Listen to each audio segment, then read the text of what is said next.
this session, as you guys all know, it's like an open mic. You can ask him like everything, and yeah. So I will, as I shared with you his bio. He's a serial an entrepreneur. He's like top.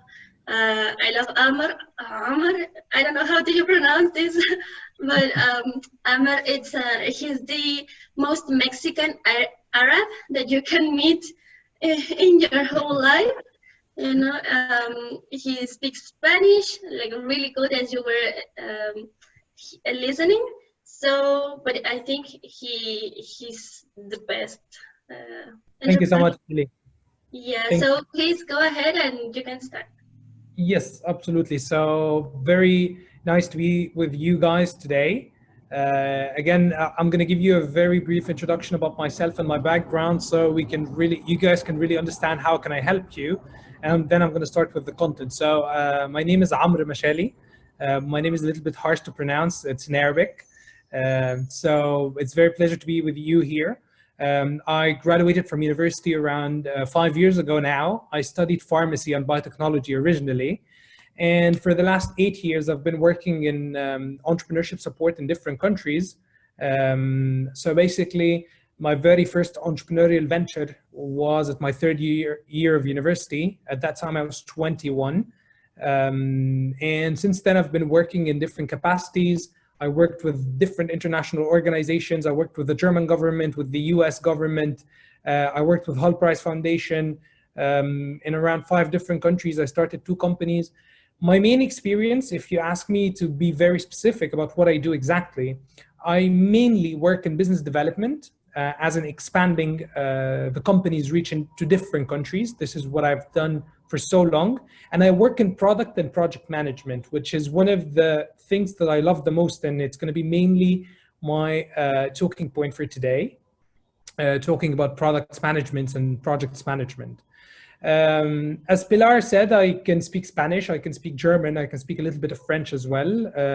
So I really love languages. I believe communication is a very important tool for you guys. If you would like to be entrepreneurs, it's very important to learn how you can talk, to learn how you can present your ideas in a very simple format. And this is one of the main things I'm going to be talking about today with you guys in the product. Because when it comes to products, actually, I would love to start with this. So as Billy mentioned, yeah, just to highlight, for me, the rules are, if you have any question at any point, please do send the question in text, or you can ask me like by typing in the chat, and you can ask the question instantly when I stop. I wouldn't like to have the questions till the end. It's fine. You can interrupt me whenever you feel like doing it. Just type in the chat and I'll give you the space to ask the question. But generally, when Pilar approached me, she told me that we are going to be talking today about the product and the lovable solutions and value proposition. So these are very, very, very important parts of any startup. Basically, no matter what is the kind of startup you're going to be working on, whether it's a tech enterprise, whether it's a social enterprise, whether it's a small business, what you're always selling is the product. So when I get to define what is a product, to be more precise, a product for me is something that people hire so that you can do a job, a specific job. What does this mean? When you get Uber, when you download the app and you want to use Uber, why do you use Uber? You use Uber in order to do a specific job. What is this job? It's basically hiring someone in order for them to take you from one point to another. And this is literally why everybody's using Uber. If you're a user, if you're a driver, why is the driver using Uber? Again, the driver is hiring Uber as a company to generate an extra income. So whenever you're thinking about a product, your product or a problem that you can see, first you need to define the problem. We'll talk about this in a bit, but you always need to think about a product as something that people hire in order to get a job done. This is very important. It makes your life very easy. When you hire Airbnb, for instance, if you're using Airbnb, you hire them in order to find cheap accommodation at a good location that you would like to take that would give you a different kind of experience. So as I'm mentioning, always think about it this way. A product is something that you hire or people hire to get a job done. So this is to start with. So let's then try to understand more how does this cycle work? How do you come up with a product? So first, you get to start with a problem. As you guys met, like Pilar told me already that you guys have been talking about this and you had you got enough exposure, understanding what is a problem. So the problem is usually something that is people are encountering, a group of people are having some pain in common. So problems are usually divided, or like problems are divided into two types that you can find two types of solutions for. So solutions or products usually are either painkillers or vitamins. So this is very important. What does this mean? Let's look at different products. Let's take some examples. I always like to take examples. You have Airbnb, okay, let's say, because let's keep using Airbnb. And then you have Uber, okay? So let's try to analyze these companies. And if you guys want us to include any other examples, please let me know. Like, just as I said, just write it down in the chat. But let's talk about Airbnb for a moment, and then let's talk about Uber. Can anyone tell me what does Airbnb exactly do? I'd like to hear you guys talking a little bit. Maybe if someone wants to volunteer, I'd like to hear you. What does Airbnb do?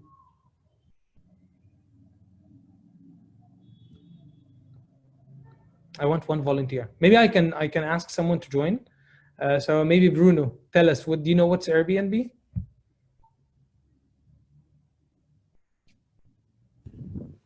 Well, we don't have this Airbnb here in Brazil, but I think it's like an Uber, but for a place to stay, isn't it? Exactly. Yes, exactly. Thank you so much. So that's a good start. It's an Uber for a place to stay. So when you think about Airbnb and it's a place to stay, how do you think people used to stay in other places? Like where would they stay before Airbnb coming up? Can you tell me? Well, they probably hire hotels, I think. Okay, that's perfect. What else? What other options do we have? They would call friends to say if they can spend a night or something like that. That's also couchsurfing. What else? Well, at the moment, I don't have any more things on my mind. That's good enough. Yeah, that's perfect. That's perfect. Thank you for sharing. So when we look at we actually have Airbnb in Brazil. Okay, that's good. So when we're talking about Airbnb, for instance, we had multiple options before having Airbnb. So if we're talking about Airbnb, there is another website called booking.com. Let's say at booking.com, you can actually book a hotel online as well. You can find cheap hotels. Not everything is expensive. You can also find cheap hotels. So when we are looking at Airbnb as a product itself, we can think about Airbnb more or less as a vitamin. What does this mean? It means that Airbnb, it actually did create a whole new industry. But before Airbnb, did people struggle to actually find a place to stay at? Not really. That was not the case. Maybe they could not be able to stay at somebody's place because these people nobody would accept to get a stranger at their homes before Airbnb. Some people did, but I mean the majority wouldn't do this. But now everybody more or less, many millions of people around the world are doing this. So this means Airbnb as a solution was a vitamin, at least for the users who are booking the experiences. So this is one thing. Okay, let's talk about people who are actually putting their apartments for others to book them. Let's think about this. For them, is this a vitamin or a painkiller? Anybody wants to interact? Tell me, what do you think? Is it a vitamin? Is the people putting their apartments on Airbnb, for instance, for them, this is a vitamin or a painkiller? Sorry, I didn't understand the question. Can you repeat it, please? Absolutely. So in Airbnb is a product, right? People use Airbnb for two different reasons. Reason number one, they use Airbnb in order to book accommodation. Okay, this is the type of users. Reason number two, other people put those apartments that could be booked so that they can make some money, right? So what I was mentioning at the beginning, the two type of products that I want you to think about when you're thinking about a product or a solution or anything, we have two things, a painkiller or a vitamin. The painkiller is basically something that's solving a problem. A painkiller means it's kind of a medicine that will help you eliminate an existing problem. A vitamin is something that you take to feel better, okay? So when we're talking about people who have extra rooms in their apartments, when they rent these apartments, were they suffering before renting the apartment, or it's just an extra income? It's an extra income. Extra Perfect. income. Exactly. So at the beginning, when Airbnb started, it was just a vitamin, meaning if you are not on Airbnb, you're not losing a lot. You just have an extra room at your apartment. You're not making money. However, it's okay. But by time, and this is how you could be very, very like strong, how you become a very strong company. You either start using a painkiller, okay? Make your product as a painkiller, or you get people to use your product at the beginning as a vitamin and then turn it into a painkiller. What does this mean? It means nowadays, if you guys are aware of the industry, do you guys know like millions of people, or on Airbnb, for instance, are using Airbnb to generate extra income? Actually, some people nowadays use the platform to basically make money on a monthly basis. So when Airbnb had to shut down due to coronavirus, many people started losing money. So when I want you to think about a product that you're generating, like that you're creating in general, I want you to always have this in mind. Is my product that I'm creating is a painkiller or it's a vitamin? Is it a must? Is it something that's a must? Or it's just something that would make things better?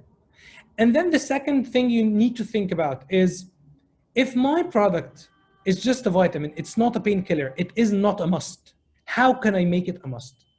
Okay, so do you guys get this? Do you have any questions on this part to start with? Nope. Okay, perfect. If you have questions, let me know. So let's talk then the next example about Uber. Okay.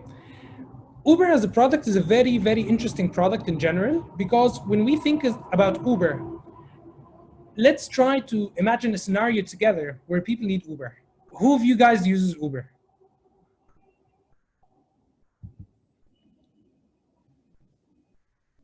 I do. Okay, so why do you? Okay, why do you use Uber? I would like to know, why are you guys using Uber? Well, at the moment, mostly is to help my niece to go to a place to another. She have a little health problems, and she's going to the hospital, back at home, making regular exams. So mostly for that at the moment. Okay, perfect. I have Alfonso saying that he uses it mostly for safety. I have Yasmin mentioning people who need to go somewhere fast need a car, so that's why they need Uber. Okay, so can you guys tell me what were people using before Uber? They were using taxis. Cabs. Exactly. Cabs. Uber? Yes, exactly. So what were the downsides of taxis? Can somebody tell me why taxis are not as good as Uber?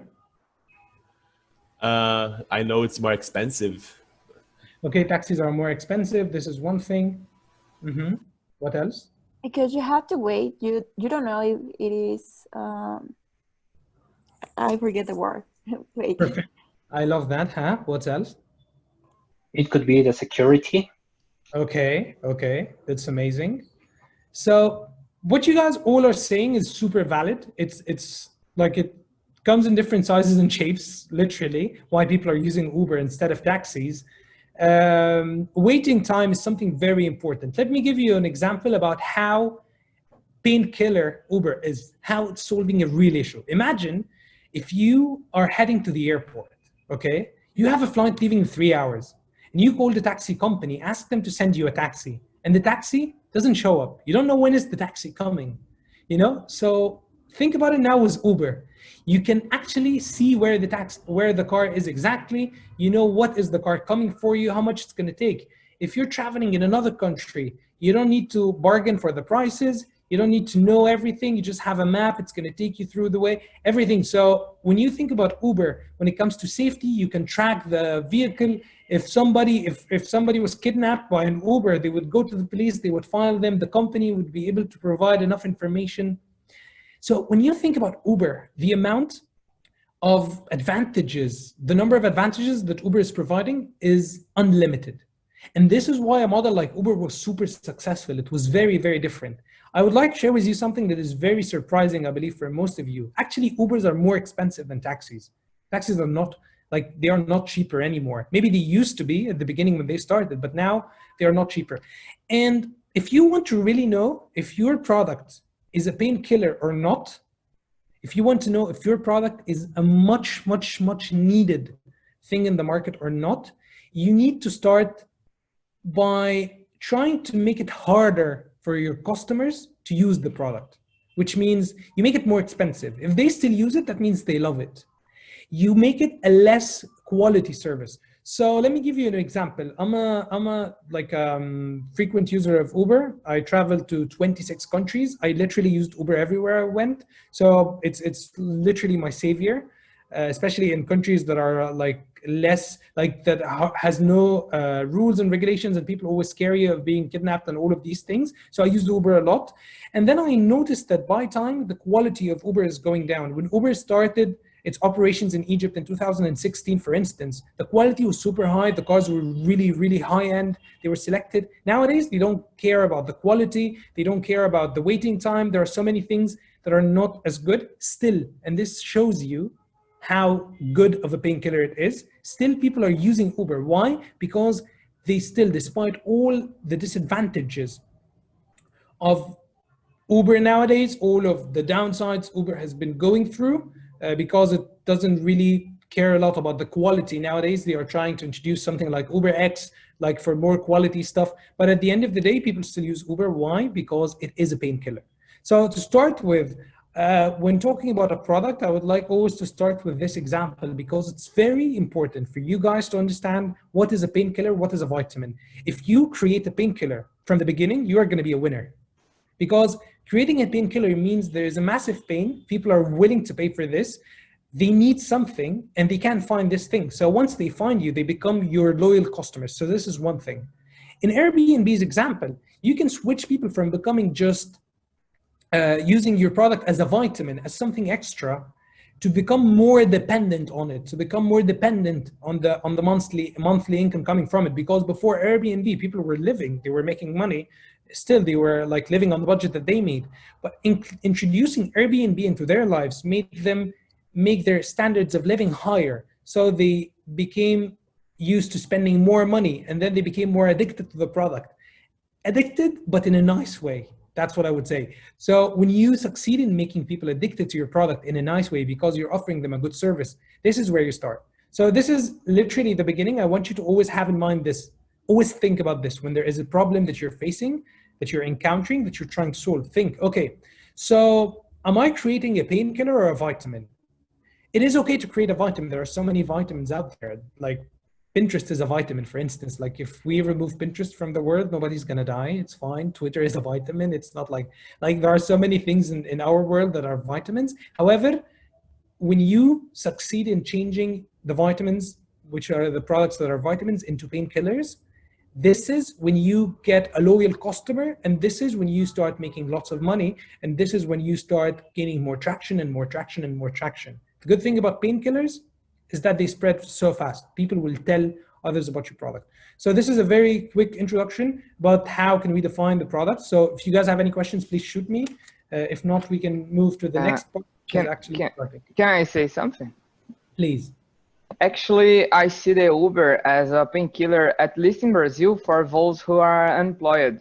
And it is not just to make an extra income, but an income in itself, you know? Exactly. Yep. That's very true. Thank you for sharing this.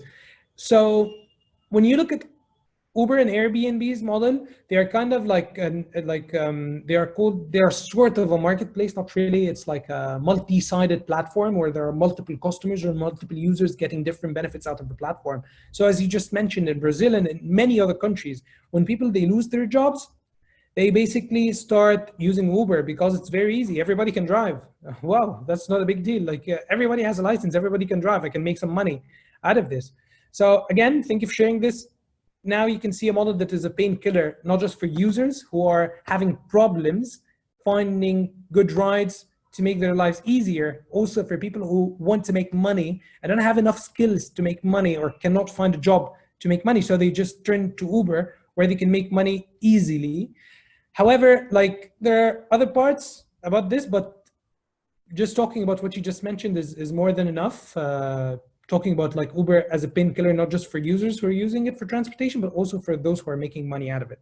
So thanks for sharing. Do you guys have any extra points that you would like to share, or any questions, things you would like to discuss about this point? Nope. Okay, that's good. If you have, just chat, as you know. So let's move to the next part. For me, we need to step back a little bit. Stepping back means, what do we need in order to create a product? That's something very important. So first of all, because I started giving you examples about Uber and Airbnb, I would like to clarify something. Not every startup has to be massively scalable, okay? That's very important thing, because I know many of you guys will be like, oh my God, my idea or whatever I was thinking about is not as the scale of Uber. So when Uber started, they were not even scalable. And it is fine to start a company that is not scalable. Like it needs to be scalable to an extent so that you can sustain the operations and everything, but you don't have to always create something that will take over the world unless you want to do this, and there is no problem doing this. If you actually want to do this, just think about it and find a way to make it happen, find an idea that would make this. But again, I wanted to highlight this is very important because as young entrepreneurs, we always think that ideas needs to be Facebook or Twitter or Uber. It doesn't have to. So just if you have a very, very normal idea, like normal in terms of scalability, it doesn't have to take over the world. If you take over one city, that's really good. If you take over one country, that's amazing. And that's good enough. But there are some people who are trying to find actually like startups that are trying to find problems that are scalable, like high scale, like that have high scalability. So some of the ideas that I would like to share about a problem in general, when you want to find a problem, it doesn't matter what is the scale, it needs to have some of these like features. So the problem, first of all, needs to be a popular problem. What does this mean? You need to create, if you're thinking to become an entrepreneur needs to understand that they need to solve a problem for many people. It's not just about them. It's not just about 10 people around them. There needs to be lots of people that are having the same problem, okay? In Uber's example, that's everyone who's basically needs a lift, and they are really worried that they will not be able to find a taxi at 5 a.m. in the morning in the neighborhood where they live, or they are really worried that this is not going to be safe because it's too early in the morning or too late at night, and so on and forth. So the problem is very big. If you have a healthy food company, like whatever, just vegan or whatever, so this is why I'm giving this example, because it's not a tech product, it's not something massively scalable. But if you think about it, if you're creating like a food brand for sustainability, still you will find, if you find many people in your region, in your area, in your city, in your country, having this problem of not being able to allocate vegan food, healthy food, then you have a problem that is popular. Okay. The second thing, the problem needs to be growing, which means when you're designing a product, you're not designing a product just to solve one problem for one person. And if there are 10 people today, if you just design a product to solve the problem of 10 people today, and you know that no more people are going to be suffering from this problem in the future, then there is a problem here that your business is going to die out by time. Meaning, if you imagine if you start a restaurant to feed, let's say, vegan people in a country where there are no vegans. So in Egypt, for instance, we don't have like many vegans, if we have any. Of course we have some people, but we don't have many of them. So at the moment, while we're talking, nobody has started a vegan restaurant. So there are no vegan restaurants in the country. There are some restaurants that have vegan options, but no one is offering vegan restaurant. The thing is here, first, the problem is not very popular. It's not massive. And why do I know this? Because my younger brother is vegan. So I always go through pain with him whenever we're like going out or something to find him the specific options. So the problem is not so popular because not so many people are complaining about it. This is one thing. The second thing, the number of people who wants vegan food is not growing day after day. So when I'm a business owner, because at the end of the day, when you're doing business, if you're not solving a problem, your business is not going to work out, because it's all about, like when you're creating a business, it's all about the demand and the supply. So if there is no demand, you're just wasting your time and you don't want to do this unless you're going to create the demand. This is another option. So there, like in business, there are always options for everything, but I'm just trying to summarize it as much as I can. So again, if the problem is not growing, that's not really a good thing. The more urgent the problem is, the better your business is going to scale. So when we're talking about Uber, again, it's an amazing example. To be honest, I'm using it so much, but I like it. The problem is urgent. I have it every day. Like I want to solve it now. I want a car right now. If you give me a car right now, I'm going to be so happy. So the urgency of the problem, it plays an important role. So global warming in 1999, for instance, was there. There was global warming was happening. Please, Gustavo, drop me the question. Global warming was happening. However, not so many people thought it's urgent at that time. Now it's urgent, so everyone is moving towards it. That means there's a business opportunity, because when there are problems, always, no matter what the problem is, there's an opportunity. شو أخبارك Amr? Hi. Hello. How can I see the dimensions of growth? The dimensions of growth of what? Of the problem. Okay, that's a very nice question. So it depends on the problem you're targeting. Sometimes the problem is too obvious, or it is obvious, just obvious, everybody can see it. And sometimes it's not obvious. When it's obvious, you will see it anyways, because like, let's say now in many countries, fintech is booming. Fintech is like, wow, it's massive and it's growing, and many people wants to get people to become more financial. So the problem is very obvious. You will see it's growing just by looking at the numbers of startups getting funding, by just finding reports. There are so many reports and so on and forth. Sometimes when it's not obvious, there are two things. So first, you need to really try to get as much information and data about the market as possible, the market you're targeting. So you need to do your own research. That's one thing. The second thing, as an entrepreneur, it's all about creating hypotheses and imagining stuff. And not imagining stuff, I mean like projecting stuff into the future, let's say it in a better way. So sometimes you will not be able to really have hard evidence at the moment, at this moment of time, that we, that this problem is going to be massive in the future. But by collecting data from different things and creating your own conclusion. So let's say when you're talking about scarcity of petroleum, there was no evidence in 30 years ago that like petroleum is going to be over or global warming is going to be that massive. But some people predicted it. Someone like Elon Musk, he thought about it, he predicted it, and he started working on it really early on that nobody believed in him. So, or like believed that his idea is going to work out or this is even needed. So do you get me on this or not really? Yes, I got you. Thank you very much, Saad. It's my pleasure. So yeah, so you really need to think about it this way, more or less, like how can I so the question from the school first. I think Gustavo,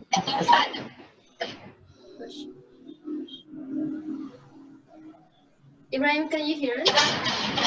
Yes, please, I can hear you. Hello, can you hear me? Yes. All right, thank you very kindly for the opportunity to ask my question. Please go ahead. So for instance, a startup that intends to equip people with digital skills in my locality. So can you repeat the question? I'm asking that my startup had an idea of equipping people with digital skills. Uh-huh. So how scalable is this idea? Like, how scalable is it? As you mentioned early on, in the case of Uber and other businesses.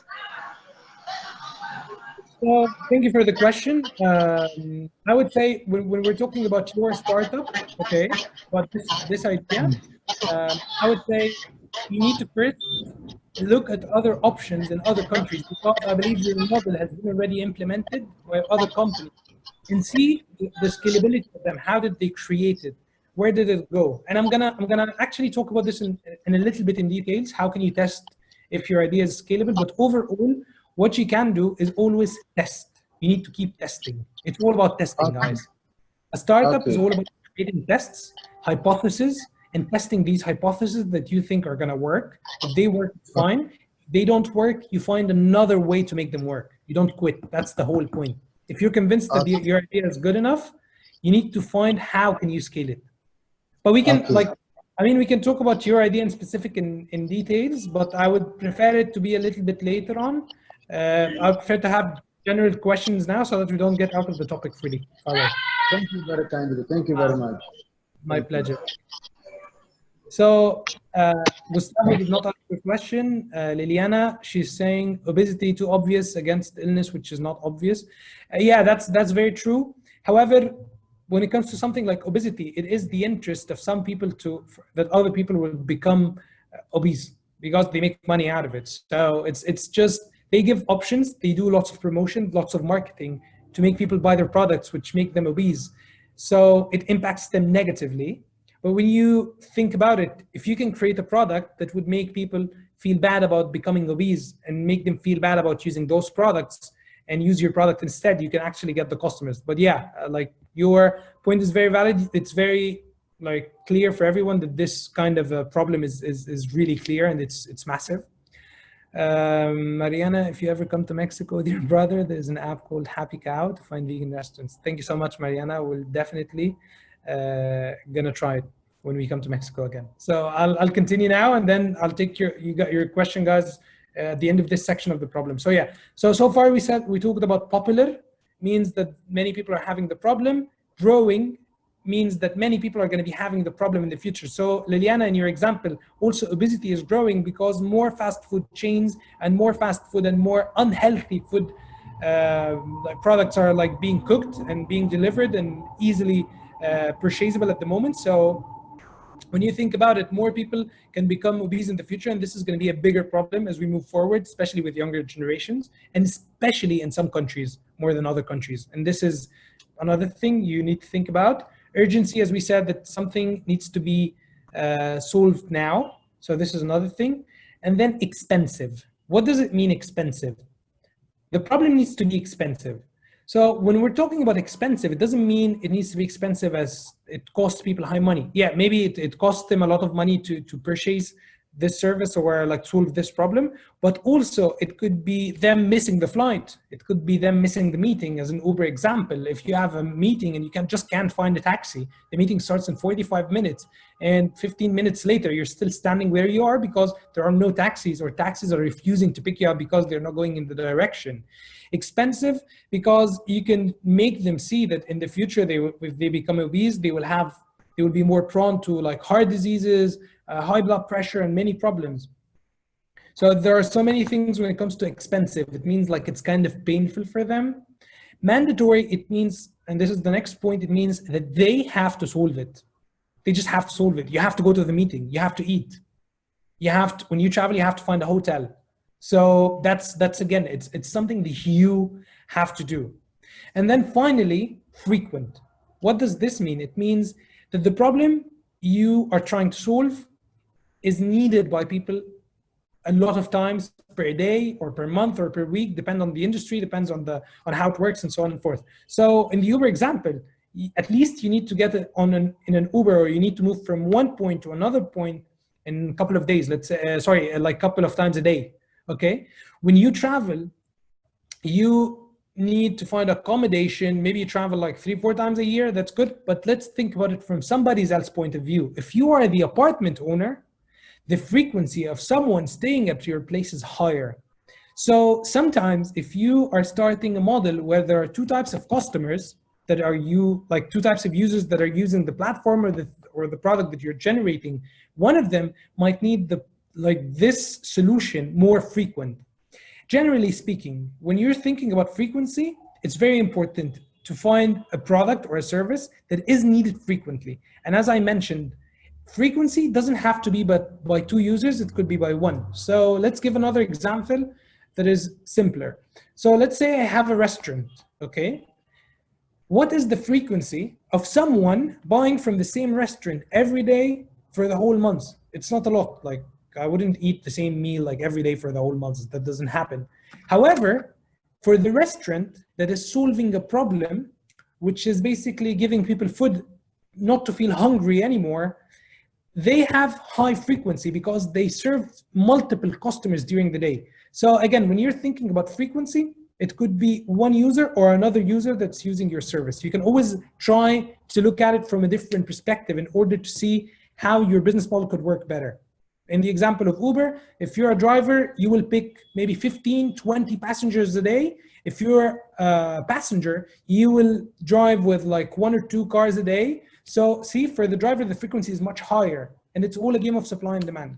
So to summarize, when we're talking about the problem first, that's the very first step in order to find a product, a good product. The problem, your problems need to be popular, growing, urgent, expensive, mandatory, and frequent. These are the 6 points. I would happily share these with you guys after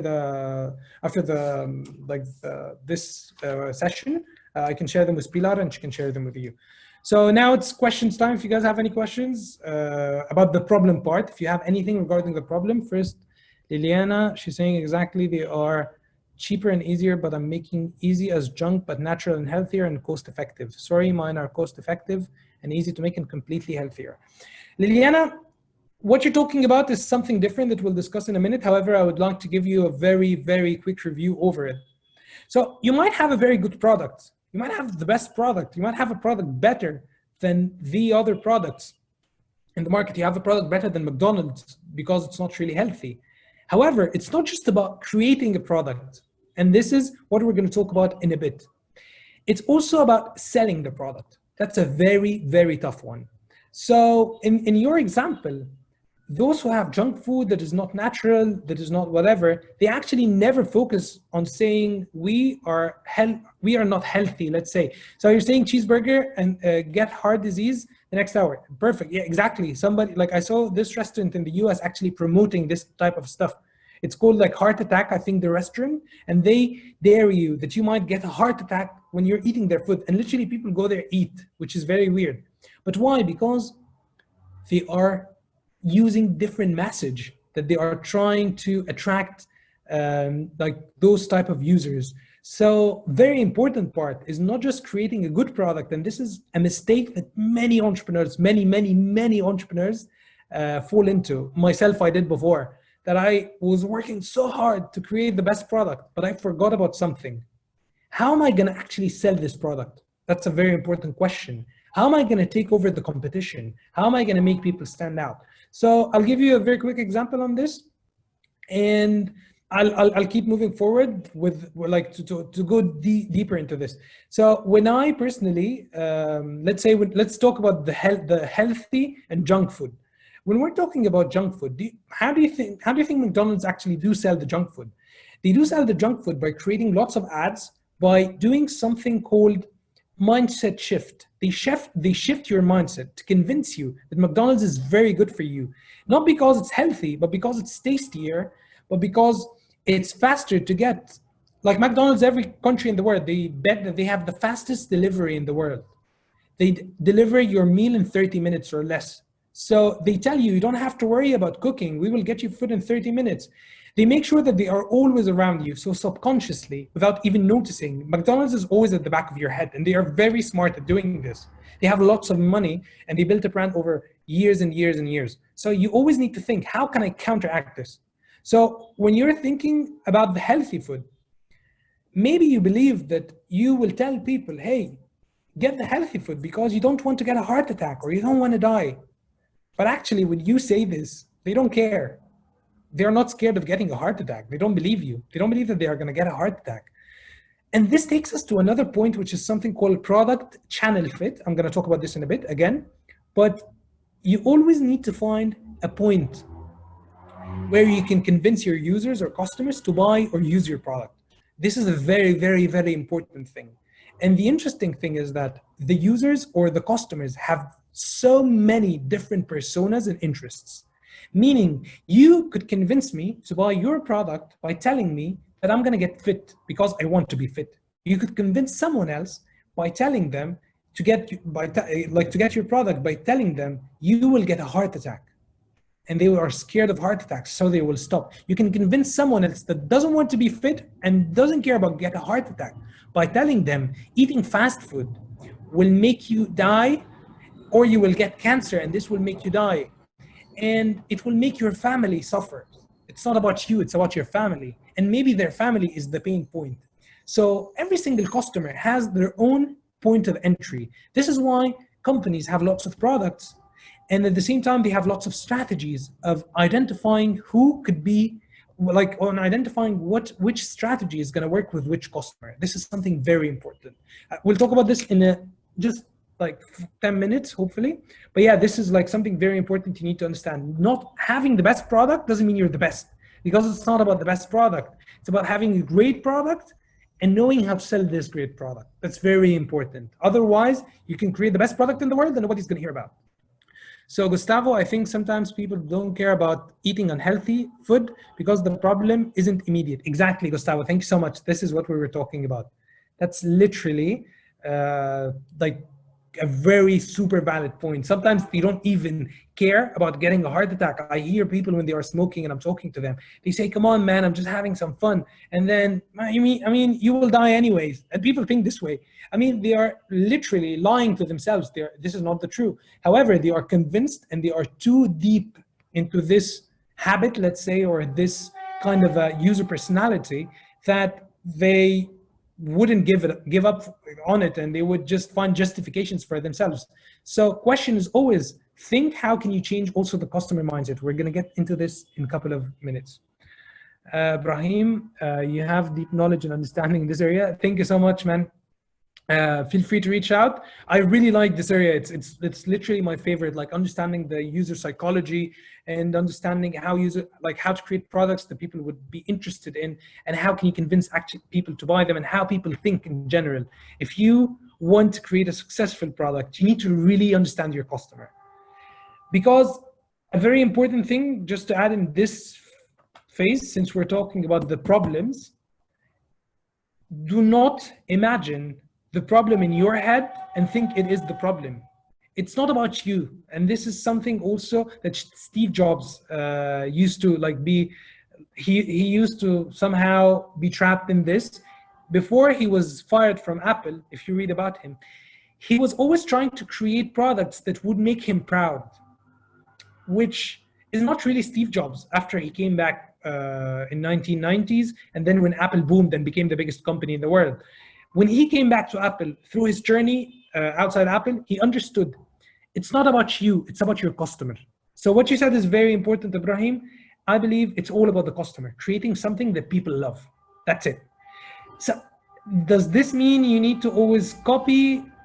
No, it's not the case, because people not usually really understand what they want. They have a problem, but they don't know how to solve it, because not everyone is an entrepreneur, because not everyone has this knowledge. So people having a problem and giving a solution for it, like a temporary solution, doesn't mean the problem is solved. So let's keep going. Yasmin, in my project, we need to convince people because it's not a problem at all, but it's something that people would like. Exactly, Yasmin. And as we were saying, it's painkiller versus vitamins.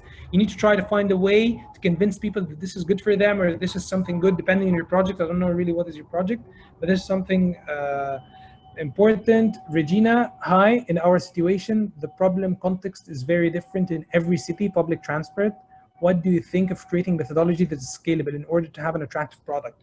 Regina, very important. Guys, I don't really want to answer questions about your startups at the moment, so let's keep those for later. However, I'm going to answer those who were already asked because you asked them. I just wanted to be like more general, but I think your question, Regina, is for everyone as well. It's very important. So there is this line that I really like. Do this unscalable to create the scalable, which means don't worry really about scalability at the moment. Just prove that it's working and then find a way to scale it, because you will not be able to do everything at the same time. You just need to prove that your concept is working. This is the very first step. In my startups, I do lots of unscalable things, and I know they are unscalable. As long as you know they are unscalable and you're just doing them in order to validate, this comes. And then later on, when you have more resources, when you have more experience from validating in your city or the city you start with, you will be able to find ways to scale it on multiple cities level. But as long as you're starting, you will not be really able to understand the different cities. You don't have enough resources, you don't have enough time, it's too much. So divide and conquer, which means start with one city, control it, go to the next. Start with one city, control it, go to the next. You try to spread all over the world at the same time, all over the country at the same time, you're losing. Gustavo, I have a funny story. When I was studying Arabic, I used to go to Syrian restaurant. They sold me food heated in the microwave, and yet I would rather eat there than freshly made food. By the way, I studied with a sheikh, graduated in Al-Azhar. Lord love this. Thanks, man. Yeah, exactly. It's just, it's literally at the end of the day, it's customer psychology and how you try to manipulate it. Let's say some people do actually manipulate the customers because as long as it's legal, they can do it. McDonald's, they manipulate the customers 100%. That's my opinion. Hi, Ronald. Hi, Ronald. How are you, man? Good to see you too. How do you find the right product channel fit? We're going to talk about this in a bit. Just let's take a couple of moments. However, just quick, it's just about testing, man. Testing, unlimited number of testing. Guys, you need to understand something. We are living in 2020 at the moment. 20 years ago, when a company, who knows Booking.com?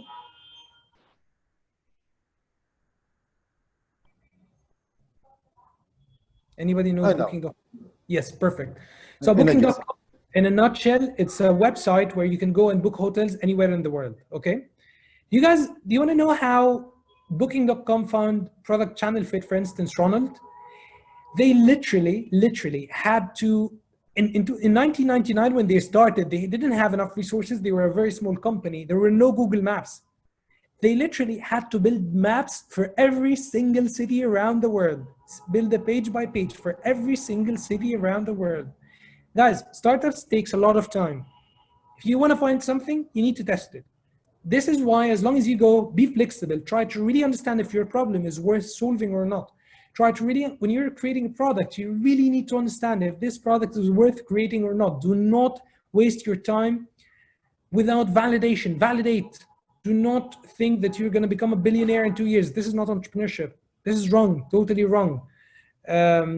So product market fit and product channel fit is the same. Testing, unlimited testing. I'm going to talk about this more in details in a bit so that you guys can understand more about it.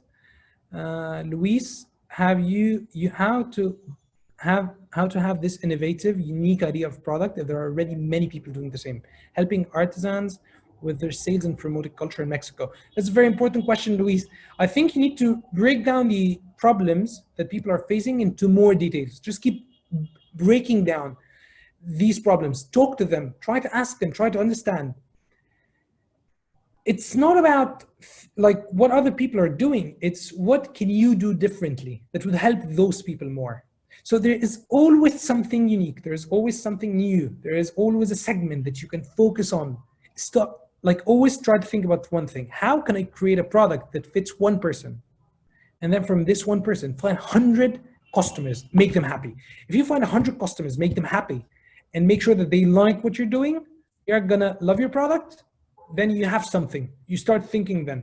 Until then, Luis, I would suggest do lots of research. Try to understand your competitors. What are the competing advantages they have over you, competitive advantages they have over you?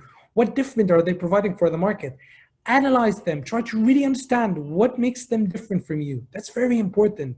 And then once you see all of them, have them on one map and see what are the advantages of each one of them. And then once you're there, now it's time to try to find how can you be different? How can you make things different? Again, remember something, Luis, the problem is not about you.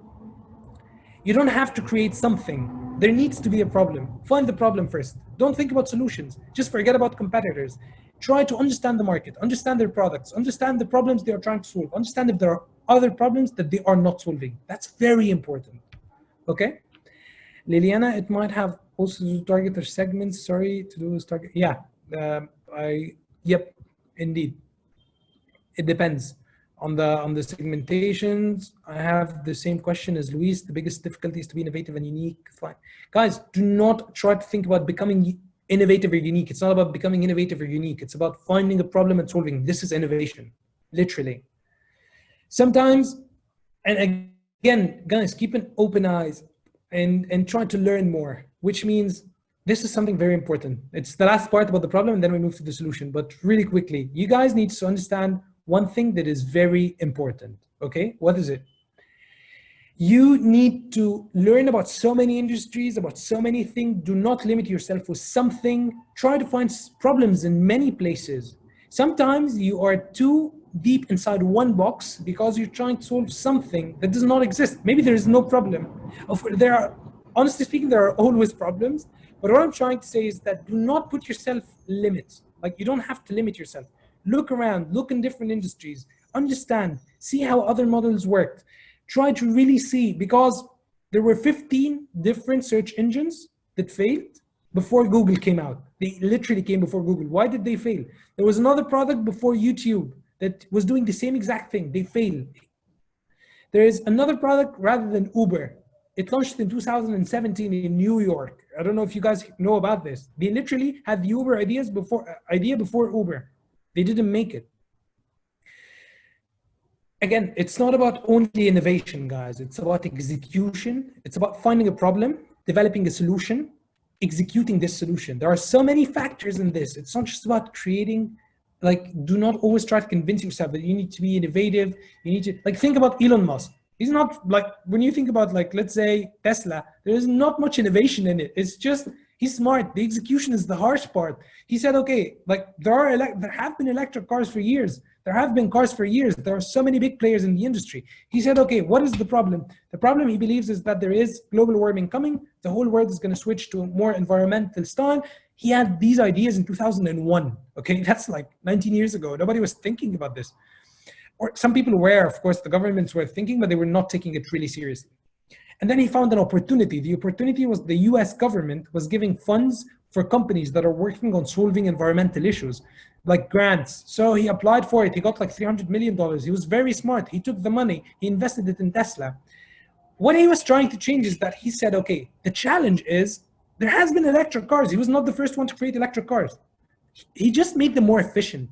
He said, okay, everybody think electric cars are boring, slow, annoying, blah, blah, blah. I'm going to change all of this. And he created electric cars. So again, do not electric cars that are more stylish, sport with sport mood. You can race with them. Tesla came up. So again, what I'm trying to say is that do not try to push yourself so hard, convincing yourself that you need to be innovative. It doesn't work this way. Find the problem first, find the problem, and then try to think out of the box. Just find the problem. Make sure that there is an existing problem. Sometimes, again, as I'm saying, sometimes the problem is not obvious. And this is when innovation happens, which means actually Apple was not the first one to create an iPhone, a mobile phone. There was BlackBerry at some time. And I think you guys didn't you were very young at the point where BlackBerry was there. I used to have a BlackBerry. That was in 2008, I think 2007. Yeah, iPhone was just launching. I had a BlackBerry myself, and then Apple came. So there were actually smartphones, kind of smartphones, not super smart, but there were actually smartphones at that time. The thing is, what Steve Jobs envisioned, there were phones existing. So if you tell someone communication is a problem, they will tell you, no, BlackBerry is here. Samsung has its own phones. Many companies actually, I don't know if Samsung had phones at that time. I think they did, but I'm not sure. But anyways, Nokia had its own phones. There were so many phones in the market at that point, okay? What Apple did differently, the vision, they said, we believe, or Steve Jobs believed, I don't know, that phones could be a replacement for computers. And this was a start point. Okay, so this is a start point. He made another theory, he worked on it, and he succeeded by capturing lots of value in the market. But what I'm trying to say here, at the end of the day, having solutions to a problem, an existing problem, does not mean that the solutions are the best. There might be an opportunity for you to make a better solution. So do not limit yourself by saying others have a solution, okay? So now let's go actually to the solution part. Oh my God, we took a lot of time in this part. I think it was nice. Anyways, so now let's talk about the solution part. When we're thinking about solution, again, we have products.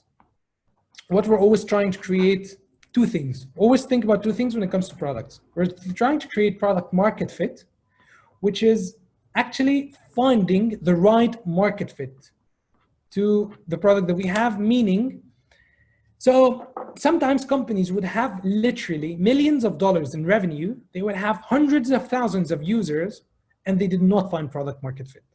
That's true, it happens. Some companies, they raise millions of dollars. They just raise a lot of money for a solution that they have, and they never find product market fit. Some companies are sold literally for millions, and they never find product market fit. Because I know when you guys see all of these big numbers, you get like, oh my God, that's so cool. This company was very successful. It's not always the case, because sometimes a company would buy you just to get your technology, not to get your product. They would be like, this is not really good. Let's get another, let's just buy them out because they have a nice technology, but they never find product market fit. So always try to think, what is product market fit? So let's define what is a product market fit. I could define product market fit as when you receive enormous amount of users, like paying users, massive, like it's crazy, like to an extent that you cannot keep up with orders if you're selling online, with subscriptions, with like whatever. Like just imagine if you're selling a product or a service and suddenly millions of people are just buying it. It's crazy. Servers are going down, or you have a restaurant, it's full every day, all day. This is called a product market fit, okay? So your goal, again, as a product developer, product owner, you guys are, as an entrepreneur, you're kind of called product developer because you're creating solutions that are products. So you're always creating something. So whenever you're working on creating a product, you need to always think, how can I find the product market fit? Very important. That's the key word for your life in the startup. How can I find product market fit, product market fit, product market fit? So some things that would make you like, as a company successful, like to find a product market fit of something that's innovative, something that's big. Like if you want to be a big company, again, this is if you want to be a massive company, you need to start thinking, how can I become a massive company? That's very important. And there are so many different things that you can become a massive company with. So for instance, if you have a technology that nobody else has, means someone like Elon Musk, again, he's like very smart, like creating the first company that offer like space like trips and like offer spaceships for like NASA. He is selling technology. That's called technology, 100%. So if somebody wants to compete with Elon Musk in Tesla or in SpaceX, they need to create technology. Now, what makes him stand out from everyone else? It's technology. So he has some sort of an unfair advantage, you can call it.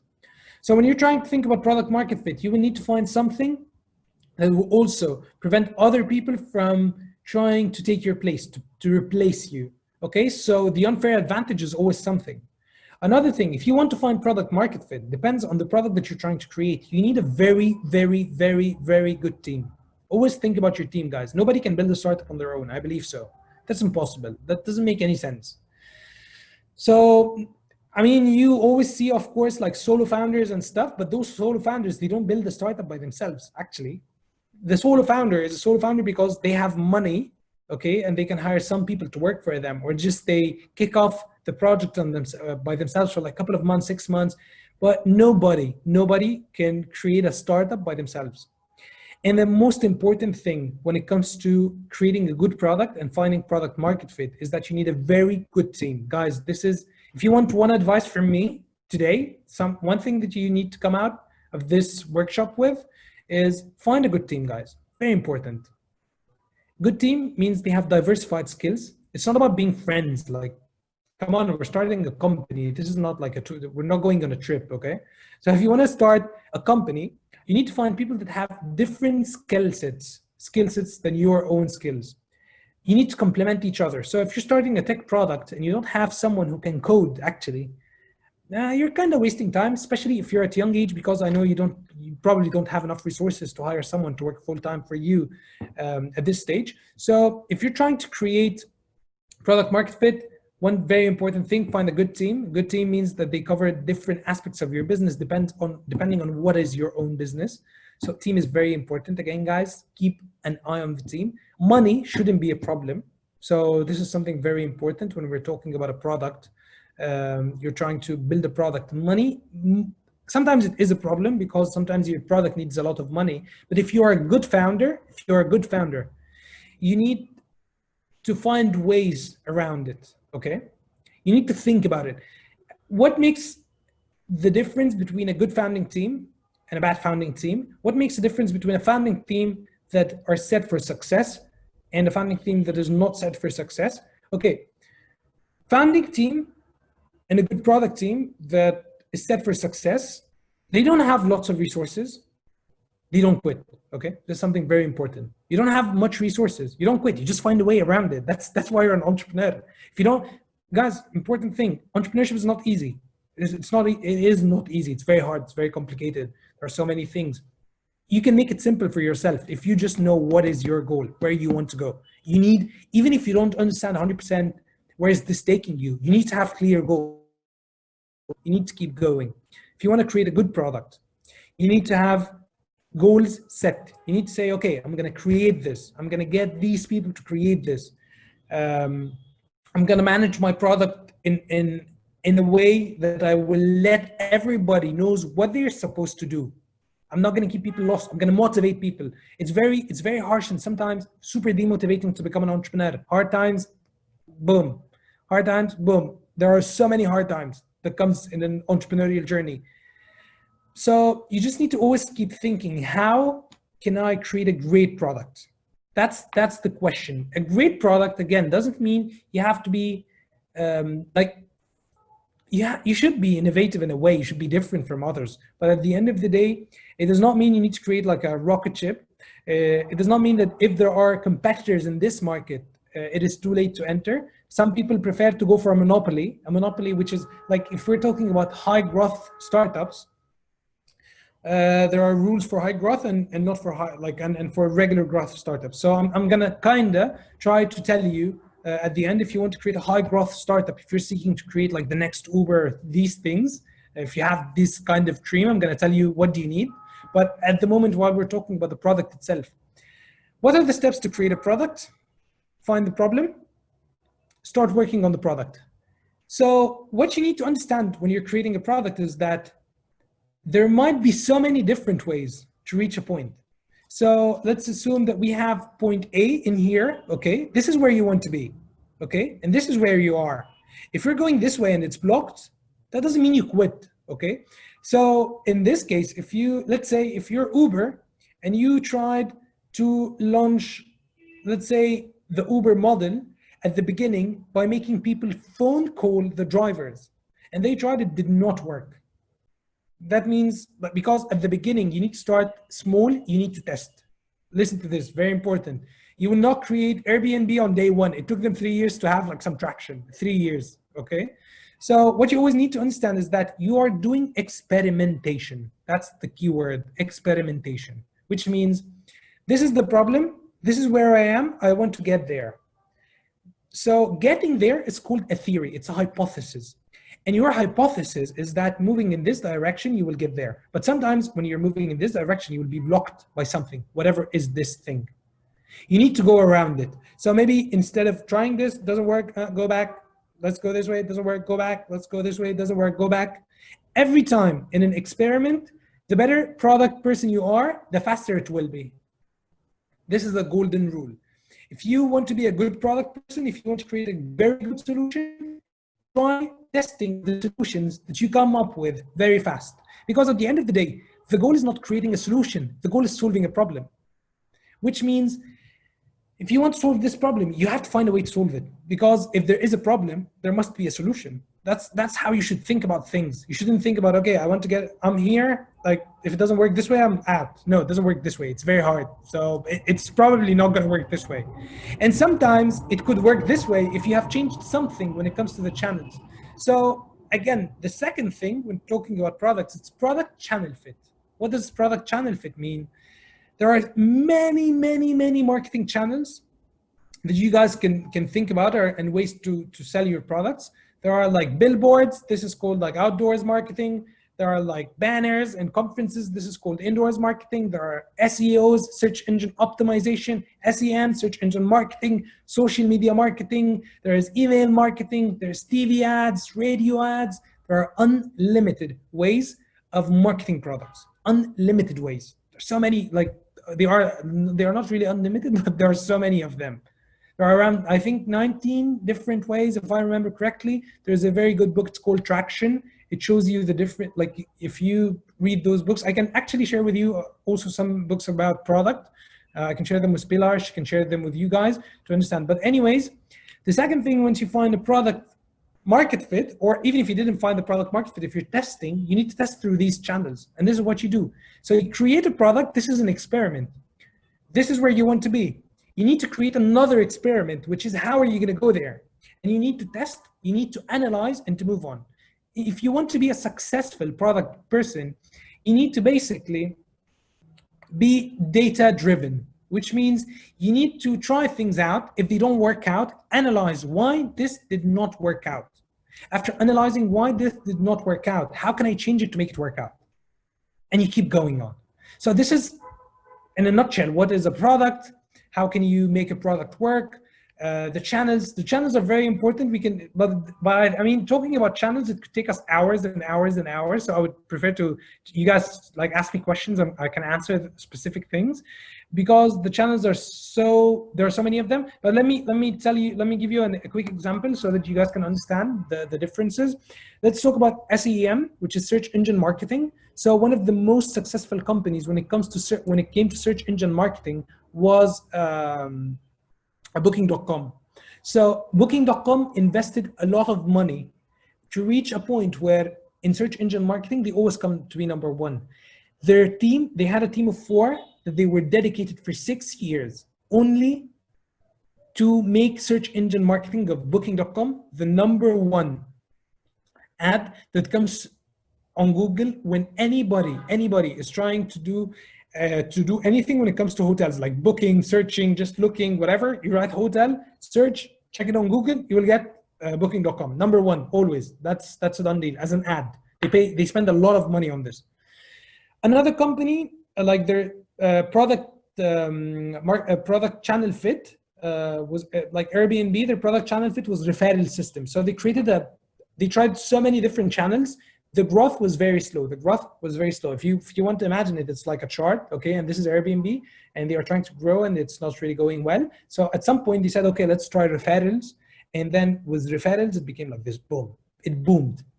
And at the end of the day, this is where you want to go. It takes companies years to find out this. So it's going to take you a lot of time. If you want to do it in a smart way, try again. As I was saying, you are a startup. A startup needs to move fast. Needs to move fierce, which means you have a problem, you try a solution, it doesn't work, you test another one, which means, again, when it comes to product channel fit, if you want to work on social, like let's say SEOs, you need to understand that something like SEOs, which is search engine optimization, meaning when somebody writes something on Google, let's say, your website comes first, even if you're not paying money. This means that your website is really good. From Google's perspective, like it has lots of really good content, so Google start promoting it up. So one of the most successful companies when it comes to this is TripAdvisor. They are really good at this. If you write 15 top things to do at any place in the world, write any city in the world, just think about it, write it down, any country, anything, it's gonna be TripAdvisor at the top. Why? Because they spend a lot of time, lots of resources. When you see a big company having huge traction and all of this, I want you to always remember one thing. It took them lots of time. They spent billions, not millions, billions of dollars to reach this position.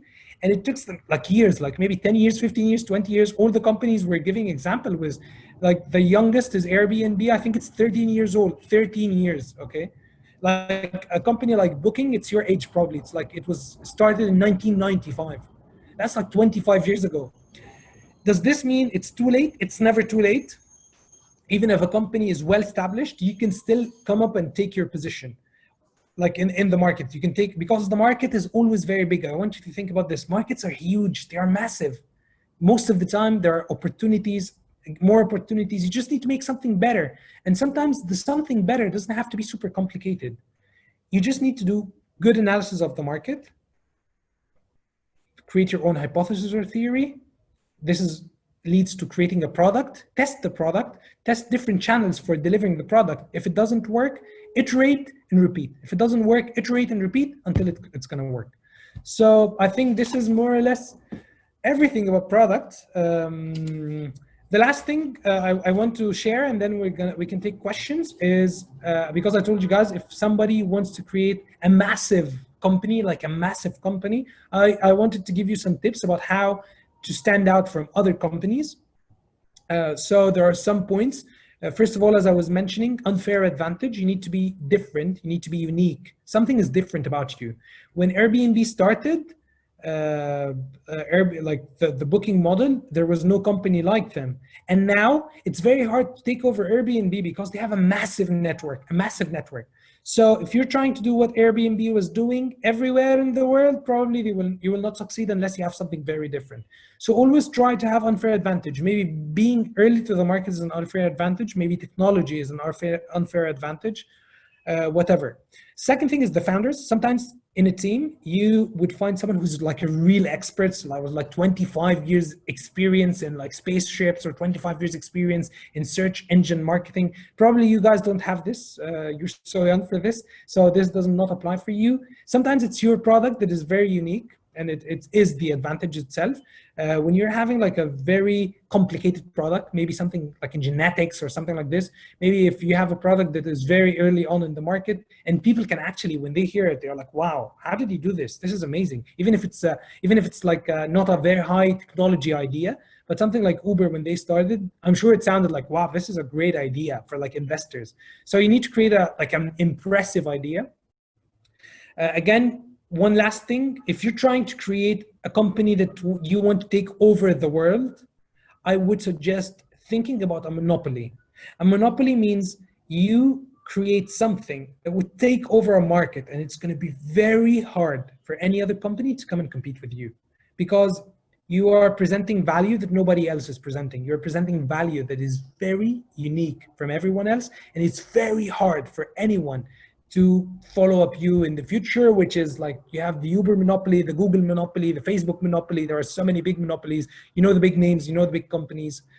One last thing, that's it for the whole product thing. One last thing, my suggestion, to become a good product person, try as much as you can to read about other companies, like big ones, small ones. Try to learn about products that were started and failed. Why did they fail? How did they start? Try to really read about other people's experiences, because it's going to help you a lot avoid lots of problems and mistakes. I started reading about people's experiences later in my, like I first became an entrepreneur, maybe I was 21 years old. I started reading about other people's problems at 26. It took me 5 years. I was doing some stuff on the side, like I was not really full-time entrepreneur until like 1.5 years ago.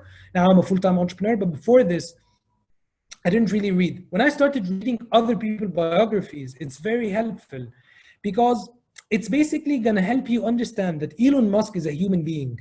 He's not Superman. He's just smart. He thought about like different products that the market needs. He found real problems and tried to solve them. So overall, just try to read a lot of biographies. Try to learn about products that started and failed. Why did they fail? Learn why things fail, not only why things work. Don't try to always look at the successful models, because there are so many failures. You learn more from failures, not from successful models. Like when you look at why companies failed, you will really understand how does this work. So as an entrepreneur, guys, overall, like that's it. You need just, I would say, as an entrepreneur, as a product person, you need to have lots of knowledge, read a lot, equip yourself with knowledge. That's your key feature. It's about lots of hard work that you need to put in. You need to be very smart about the industry you are in. You need to understand everything, more or less everything. If you want to be like a guru in an industry, if you want to work in it, understand everything. That's what you have to do. Read a lot, understand what people are doing, what's the latest trends, what is the future. Try to predict the future yourself. Try to learn about the failures of others, how others succeeded, why did they succeed. It's a journey, it's not a race, it's going to take you years. I'm so happy that if you're considering entrepreneurship, you're starting at a young age. It's a privilege. Use it, use this time. When you're younger, you have more energy, you're more passionate. Try to learn as much as you can about products, and good luck. Thank you so much, guys. It's questions time. Oh my God, Amr, I think we should give them time to digest everything. Yeah. It was really, really cool. Like I think it was really useful for them. Like starting from the problem. I don't know what we got everything. I hope so. Go, Martin, what do you think? Arm, you rocks. So, Thank you so much. no, it's a very clearly way to explain the whole thing from the solution, excuse me, from the problem to the product, and in looking that it fits, looking that it's a very good product to the market, and testing. So you are so clever in explaining this is a difficult topic always. What do I start? What is at the beginning, the egg or the hen? So I have so clearly that it all begins with a problem, and as entrepreneurs, we are kind of people like likes problems. So we like the problems. So we like to solve the problems of the people. So we are experts on that by learning, by maybe learning things on that, things on that. We have a lot of experience in solving people's problems. So we can make a better product. We'll love with the problem, not with the product. The product will be maybe they can sell it, or maybe it's not a good thing, or so on. But the problem is always be there to be solved. So that's yes. Nice. I just said a phrase that I like it a lot. The problem is not about you; it's about your customer. So yes. I put this in a very big poster and put it on the front of my desk and say, the problem is not you, not the company, not the innovation, it's the customer. Exactly, yes. I think I had this problem myself. I always thought that the problem is about me. It's about what I want to create. But no, it's not about what I want to create. And this is something I learned later in time when I started reading a lot. It's not about what like Steve Jobs at the beginning when he failed in Apple. And this is when I read this, I started really understanding when they fired him from Apple when he was like 29 or 30, because he was always thinking about how Steve Jobs can be awesome, how Apple can be awesome because Steve Jobs needs to be awesome, not how Apple can be awesome because it's helping people by solving their problems. And this is, I think it's really important thing for entrepreneurs to put their ego aside and think about the customers. Yeah, the ego is a big problem, almost all of us. It is always. I do have a question, Amr. Like in terms of your entrepreneurship, I would like to see in not only in theory but in practice, what would it be your first step? You have this traveling agency or something, you're a startup. I'm sure they already know what it is about. So what is your next step? You're facing these challenges, and you are the one that is actually living and facing this, the pandemic impact in the negative impact in your startup. So as you were saying, okay, we are looking for the problem, we are trying to build an innovative solution, focused on it. What is your next step as with all your knowledge and all your experience?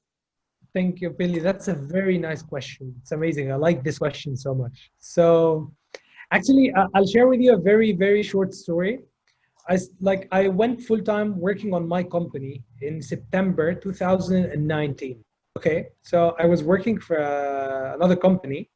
I was living everywhere. I was traveling a lot. It was so much fun. And then I decided, okay, it's time to stop having fun and it's time to focus on my job. I want to become an entrepreneur. I don't want to have fun for the rest of my life. So I literally quit a very high-paying job. It made me travel a lot and made me have so much fun. And I moved to Thailand. I never been to Thailand before. And I started this company. I generated a revenue of 60,000 British pounds in less than 6 months.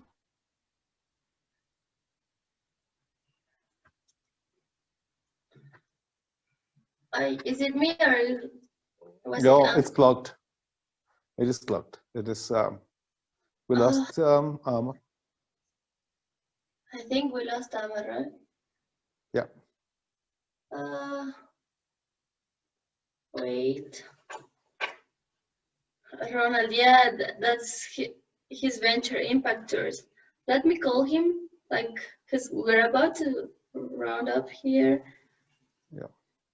Yeah, Well, in order to recap what Amr is saying, is about job to be done, to find what is the job to be done, and to find he named it, instead of pains and gains, he named it like what is the pain relievers and the vitamins. So it is a nice approach to explain the same concept. Yeah, okay, there's a pain relievers, and also will be vitamins. So the pain relievers at our product might conduct themselves as a pain reliever, or maybe as a vitamin. So vitamin is what we love. It's the gain, and the pain relievers. Okay, it's the pain we are trying to solve. We are trying to release. yes, yeah, I really loved it. I really love everything what he said. He's coming back, and like he's okay. He's back. And also the problem that won't be solved is agree with us. So they say that there is a problem that hurts and multiplied by millions. As we said 2 weeks ago, we say with that we were in that topic. Sorry, he was in the waiting room. No. Hi. I'm sorry, Amar, I didn't see. Sorry for being disconnected. So yeah, so what I was saying is that I moved.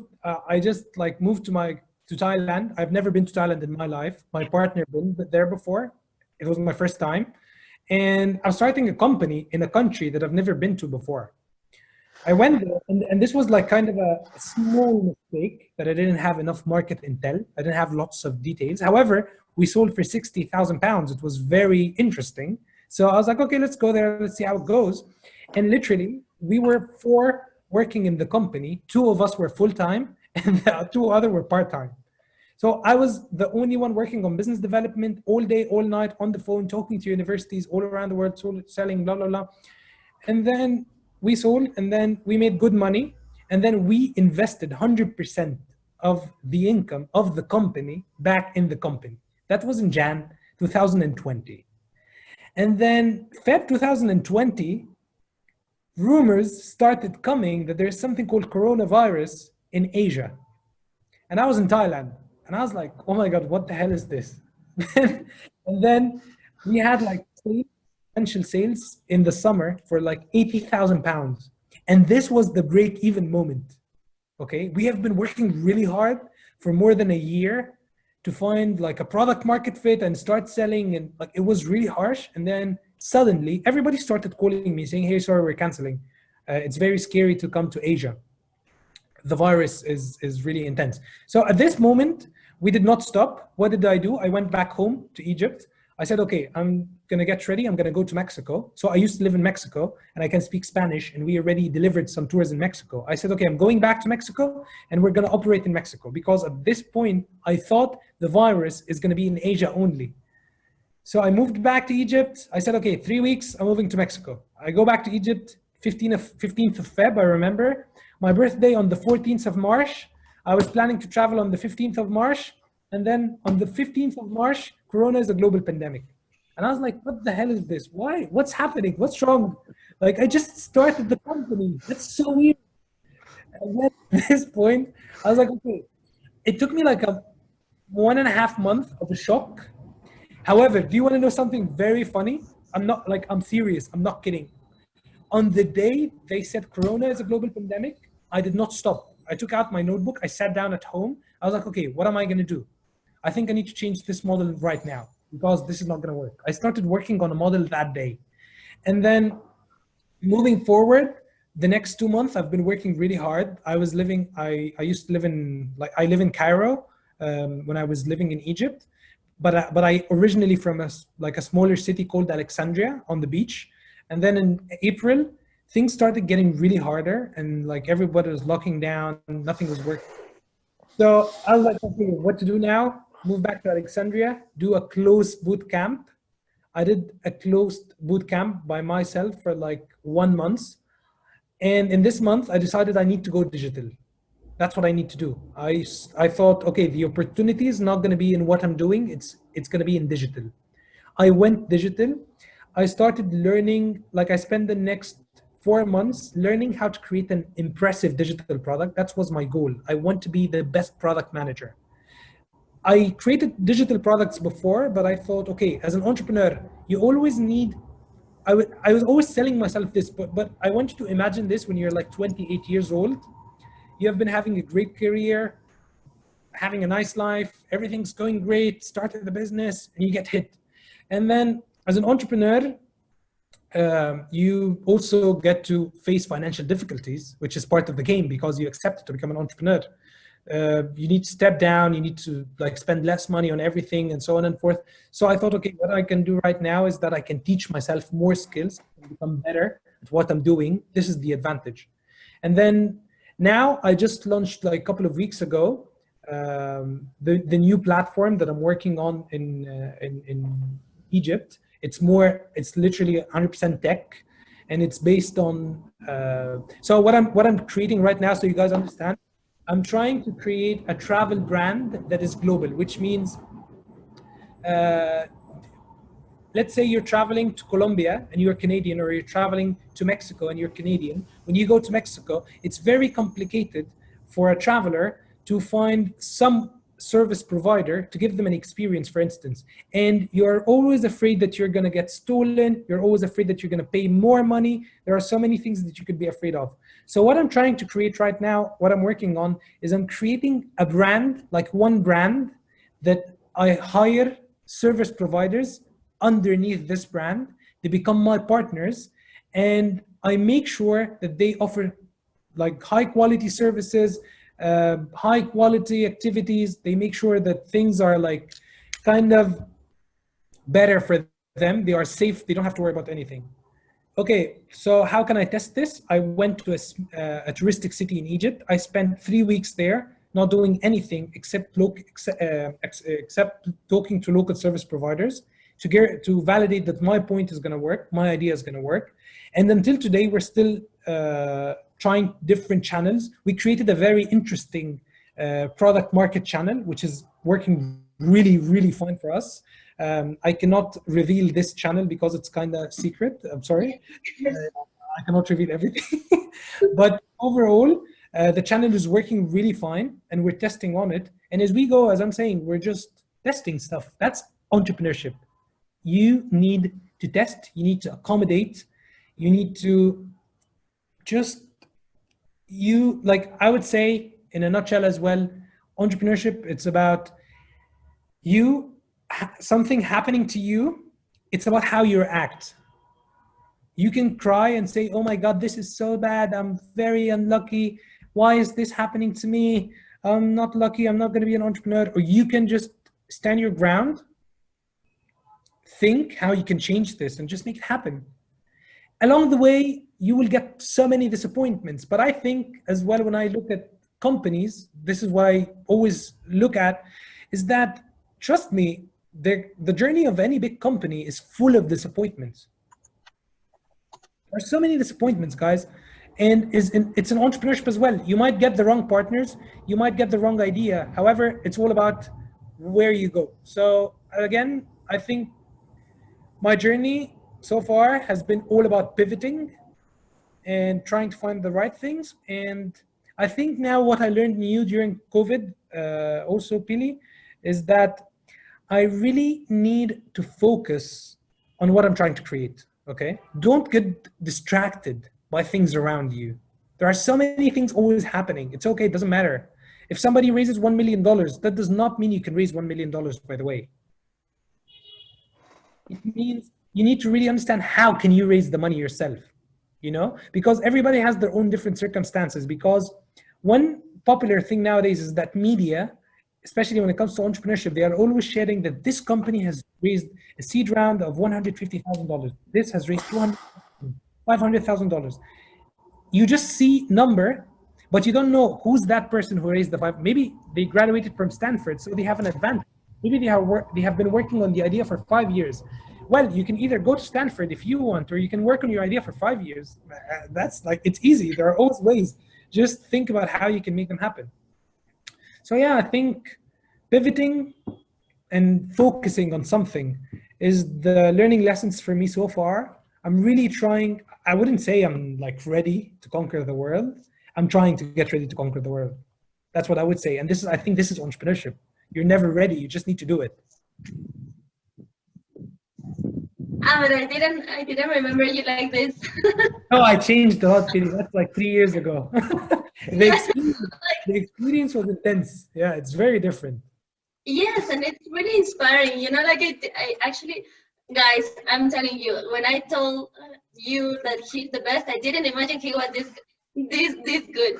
You know, like I met him 2 years ago, 3 years ago. 3 years ago. Like, but you were like, well, we were actually working together, but not in this like kind of this situation. We were Exactly. I mean, yeah. It was easier, and that's what I'm telling you. This is what I like. That's the point. If you want to become entrepreneur, you just need to go and do it. Like entrepreneurship, it's not about fancy stuff. It's not. You don't get this at the beginning. You get it at the end, maybe. Okay, but you need to give up things, and this is why there's this Michael Siebel, the YC Combinator Director. It's a big like startup incubator in the US, like tech. They are focused on tech, and he has this say that I really like. That one of the major problems that faces entrepreneurs that start at a later stage is that it's really hard to give up the fancy life that you get if you start working for like 5 or 10 years. And this is why you guys have an advantage that you're still young. You didn't try the fancy life. You can easily still start something. As an entrepreneur, you probably, most of the entrepreneurs, not everyone, but most of them would basically spend 5 years living like really bad life. Literally really bad means like not really nice. You cannot travel, you don't have lots of money, but it pays off. I believe so. Like it doesn't matter. I'm willing to wait for a long-term gain than just give up from the beginning. I don't mind because at the end of the day, you're not doing it for the money. I never do it for the money. I do it for the satisfaction. I do it for, I want to change something. I can change it. Why would I wait for someone else to change it? You want to know something funny? When I was in Mexico in 2018, I had this business idea about partnering up with hotels because I was spending New Year's Eve in a hotel in Puerto Escondido. And the hotel was really nice, but they didn't do good marketing. They didn't do good things. And then I was like, okay, maybe I can do this idea of like partnering with hotels that don't have good marketing and don't have like good brand and help them become better and stuff. And it was just an idea. And then I continued swimming. I went back to the office working in my regular job. And then 1 year later, or 1.5 years later, I find this startup from India raised $1 billion for doing this idea. What? Yeah, but they started like 5 years before. But what I'm trying to say here is that it's really bad. It's so sad. If you guys have an idea and you don't pursue it, and then you find someone else pursuing the idea and it's a success. You know, if you tried and you didn't make it and you failed, you will learn a lot and then you will try with another idea. And when these guys make the idea and it worked, trust me, you will be happy for them because it's really hard. But if you never try, you'll be like, okay, I'm the billionaire or I've changed the world now. If you want to change the world, just do it. Don't like stop. Like I hate when people keep saying, I'm going to change the world. Don't tell me that you're going to just go change the world. Why do you keep telling us that you're going to change the world? This is like literally BS, like bullshit. Stop saying I'm going to change the world every day. No, just go change it, please. We're waiting. So guys, Yeah, yeah. do it. I think you have one question, like how do you survive, like economically speaking, just by entrepreneurship? Okay, so first I worked for, like, when I worked, I saved enough money to cover me for 1 year of unemployment, and the money is kind of over. Also, I'm lucky that I come from a rich family. Like, I'm lucky. This is like pure luck. But still, I don't take money from them. So what I do is that I use their apartments for free just to sleep, and I just work from them. However, I do side gigs. So I do, like, at the moment while I'm talking to you guys, I can show you something interesting. Wait, that's like kind of schedule. Okay, so I work with 2 different companies, helping them with growth strategy. I don't really care about making lots of money, as long as I make enough money to make me, like, cover my own basic needs, which is food, going out, like, on weekends, maybe with friends. It's important. You don't want to spend your life like in a room. As well as an entrepreneur, you need to connect with people around you. Like, entrepreneurship, it's not about suffering at the end of the day. You need to, like, live. You're a human being. So as long as I'm making enough money to be able to eat, drink, and work really hard on my startup until I bring traction. Today, for instance, I sold, like, our platform sold stuff for like $800, literally. And we just launched like 2 weeks ago. We didn't spend 1 penny on marketing so far, like no money on marketing, and things are like really going well. So it's going to take you some time. However, you can do side gigs. If you want to start a company at a young age, you can basically have a full-time job and work after the full-time job. Like, you can do this. I did this in my last company for like 6 months. I had a full-time job. And when I finished my full-time job, I go home, I keep working, and I just hang out on the weekend. You know, if you think about it, there's lots of time in the day. Like, I swear to God, there's so many hours. I try to be as productive as I can. Some days I'm not. Some days I feel down. Like, I'm not always like super motivated, but it's really what's matters when you're like not really motivated and you somehow manage to work, because you need to work, because you need to think a lot. And again, I want to tell you something. When it comes to like living, again, make use that you're young and you don't need lots of money to survive. You don't have responsibilities. I use this really in my favor. So I didn't get married until now. I don't want to, because I know if I get married, I have responsibilities. It doesn't, like, you always need to have a plan. It needs to make sense, you know? No, but that's for real. I always thought about it. If I want to commit for anything, for like a relationship, like, or if I want to like buy an apartment, or like, I'm like, my friends at my age, I graduated from pharmacy. So you can imagine how much money my friends are making. They're making lots of money. Everybody's getting married. Like, I go literally in Egypt for like 5 weddings a month, and I'm tired of it, even in COVID. And like, I literally have an engagement next week.